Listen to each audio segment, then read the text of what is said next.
There's a lot of information going on behind me here, so let me talk you through it. First of all, in the middle you can see the answers to the questions, A, B, C, D and so on. To the right of the answer you've got the timing where you'll hear the answer in each recording. Please note that the recordings I've used to take the timings from are the audio files you can download from Macmillan once you follow the instructions given to you at the end of your coursebook.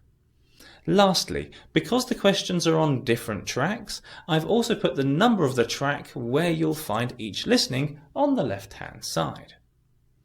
To explain why the answers are the answers, I'll tell you the part of the listening which directly relates to the answer. Hopefully you'll very quickly see how the vocabulary in the question connects to the clips from the listening, so make sure you've got your coursebook open at the right page now.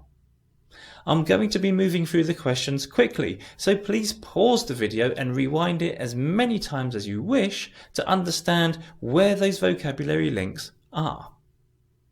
If, however, you have any further questions, please don't hesitate to get in touch through the contact form on this website and I'll do my best to help you out. Okay, let's go. For question 1, the answer is C, on the outskirts of the city, as the man says things like, why they put it all the way out there, instead of on the edge, the other side of the city, as well as mentioning a couple of times about it not being in the centre or heart of the city. For question 2, the answer is A, shopkeeper, as the man says, before I open up in the morning, open up referring to opening his shop, and I wouldn't sell anything if I didn't. For question 3, the answer is C, pleased, as the environmentalist says, as it is, we can congratulate ourselves on the action we took and look forward to a brighter future for this patch of countryside. For question 4, the answer is B, there wasn't much traffic, as the woman says, it was marvellous that they didn't have to go to another island, as we'd have had to put up with busy roads. And later on, she says, with the vehicle restrictions there was almost a total lack of exhaust fumes, no congestion and very little noise, which given the context is preferable to being on a holiday with a huge number of people. For question 5, the answer is C, they are neighbours, as the man says, so let's have a meeting of all of the residents in the street and we'll decide how to deal with him.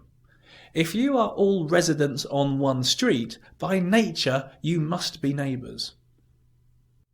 For question 6, the answer is B, a news report, as the speaker, although talking about the weather, gives us news about people being evacuated by rescue services and one man in Bognor narrowly escaped death as the car he was driving was crushed by a falling tree which had been struck by lightning. These are not stories that you would hear on a standard weather report.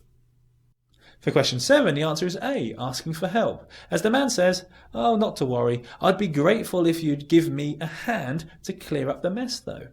If you give someone a hand, you help them. For question number 8, the answer is A, help clean up, as the man says, so we've just got to get down to the coast and get our hands dirty with the rest of the volunteers, and they're doing this in order to clean up the earlier mentioned oil spill.